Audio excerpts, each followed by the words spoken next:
Akwai na afuketa picture dị na my video ya bụ ekike ndị Scotland abịa nwoke na-eyi gịnị na-eyi skirt sometime akechi ekike na be anyị na-enedete n'anya ọ dịka ekike ụmụ nwaanyị. Ịma anyị ji wele tinye this video kịta bụ that n'ụwa anụnwa ebe ijedebe ka ịmadebe ịghọtago ife afụ bụ ihe ọjọọ na bụ unu nwere ike n'obodo ndị ọzọ ọ bụla ife ọjọọ. Ama m ịghọta ife na-ekwu.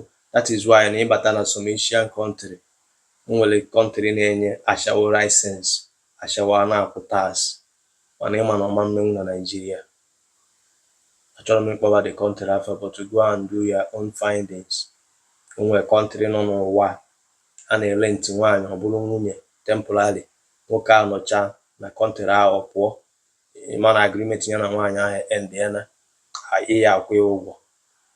Country a na-agba wee batakwa na ya you can rent girlfriend for short period of time gịnị ya na-aba nọrọ you go dey pay her. Then nke a na-eme maka nwunye bụ ọ ya na-emere gị ife niile nwaanyị ị na-anụ anụ ga-eme ma ịghọtago. So ịchọ mee research ife a na-ekwu achọrọ m ịkpọbara unu country dị ya afa. Ihe nji were eme this video because of gị nwa dị too religious you know ka e wee ghọta that na another man's food is another man's poison. Ebe ijedebe ka ifudebe and ndị Igbo si that na onye njenje ka onye isi awọ ihe wee mmalụ. Stop being too religious but be godly. Ịghọta ife a na-agwa gị ihe a m kwuru kịta na with two different things. I believe m that na ịma ife ga-esokwu ga-emeni ya and that is ihe mere mụ na gị na-abụ human being. The ability to reason. You know what is bad, you know what is good. Mana ọ ya awa ịpụta na-ekwu okwu like this say that aghọta ya because of gịnị dị too religious. Ịghọtago ife iri that na ndị a na-agwa gị okwu gbasara scam dị n'ime Christianity ọfa bụ ya enemy mana we are not your enemy just that we are anti-lie. We hate lie. Ịghọta na we hate people manipulating people. Anyị like ị na-enene mmadụ ibe anyị ejiri mmadụ kwadị ka ha na-atụ mgbele in the name of God, in the name of Jesus, in the name of religion. That is why eji wee nwee somebody like me na this social media and so many other people.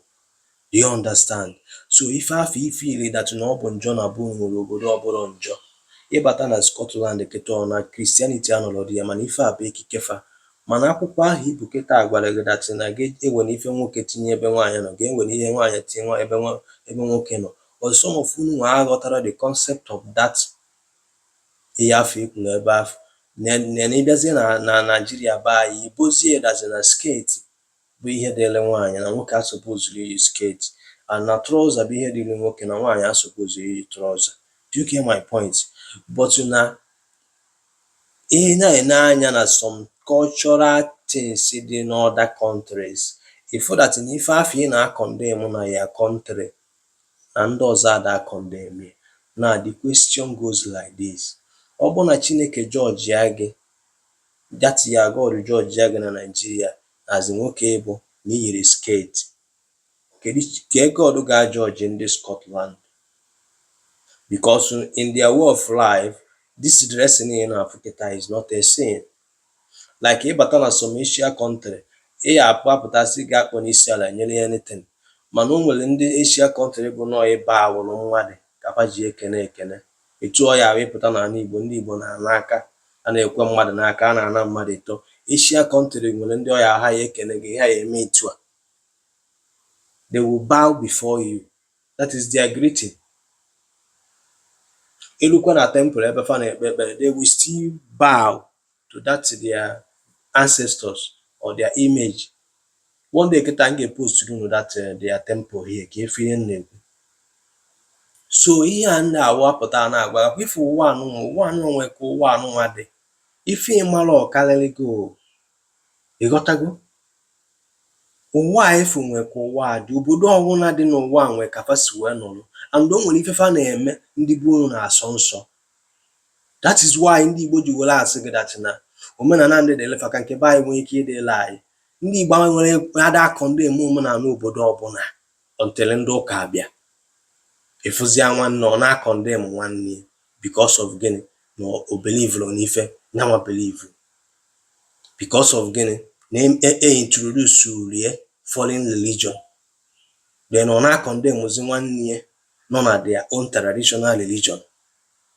Ama m ịghọta ife a na-ekwu na mepee anya gị nwa nke mmadụ ka ibido ife ụzọ. Akwa ife this fear ha put around you bifefa ji wee jide gị na kejie gị. You are there believing that you are going to hell, you are going to heaven. Why na iruo n'obodo fefa adịchi ụda echiche afọ? Do you understand where I'm going? So ghọta things dị n'ụwa obodo ọbụla nwere ka si nọrọ, and onwere onye nwa ga-eje ọkụ mmụọ. Na ihe dị n'ụwa bụ nke ọbụla i metere ị ga-ata afụfụ ya in one way or the other. That is law of nature.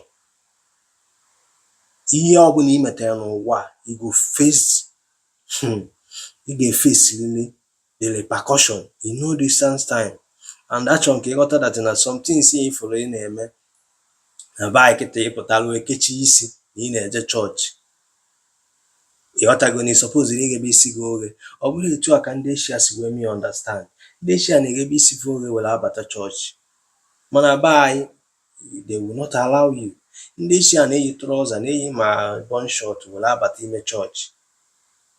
Ife ọbụla ị na-eche that is their business. Mana be anyị they will not allow such because of our cultural heritage na be anyị. O nwere ka nwaanyị suppose isi wee nọrọ, mana anyị bụ ife a niile bata n'ime ụlọ ụka o wee na-enye mụ na gị na-abụ nsogbu. Na onye mere etu ịmara ọbụla nwa Jizọs, onye mere etu ọbụla ihe ga-eme mụ na gị na-abụ ka anyị bụrụ nwa Chineke bụ love your neighbor as you love yourself. Be kind to people, treat people fairly. Gbara ife ọjọọ ọsọ, ọnya ga-eme mụ na gị na-abụ anyị ji bụrụ mmadụ, bụrụ ezigbo mmadụ, bụrụ nwa Chineke, ọ bụrụ religion. M ga-apụta ebe a na-agwa gị the honest truth. O nwere ihe gbasara your religion with the creator, with the nature.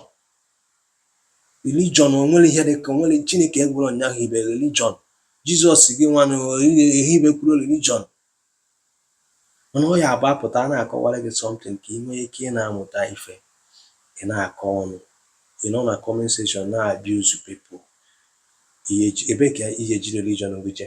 Kedu ife a na-akụzi gị na religion today ya parents ama nkụzi nwere gị? Ke fundamental things nwatakịrị niile ịmanụ nne na nna supposed ịkụziri? Kedu ife ị na-amụta? Kedu ife a na-akụzi gị na religion today ka ị ga-esi wee gụọ akwụkwọ Matthew, akwụkwọ Peter, Jizọs ji wee sị, Abraham ji wee sị ka ị ga-eji wee jee n'igwe jee ọkụ mmụọ? Nwere ife ọzọ a na-akụziri gị ka ị ga-eji wee like love mmadụ ibe gị, ka ị ga-esi wee mee ife ziri ezi, na ka ị ga-esi wee gbara ife ọjọọ ọzọ? Akwa ife a na-akụzi gị n'ụlọ ụka? Ọ na ndị mụrụ mụ na gị na-aba amalụ na ife a na-eme exist? Eji wee sị mụ na gị na-abụ na ezi afa ka ego.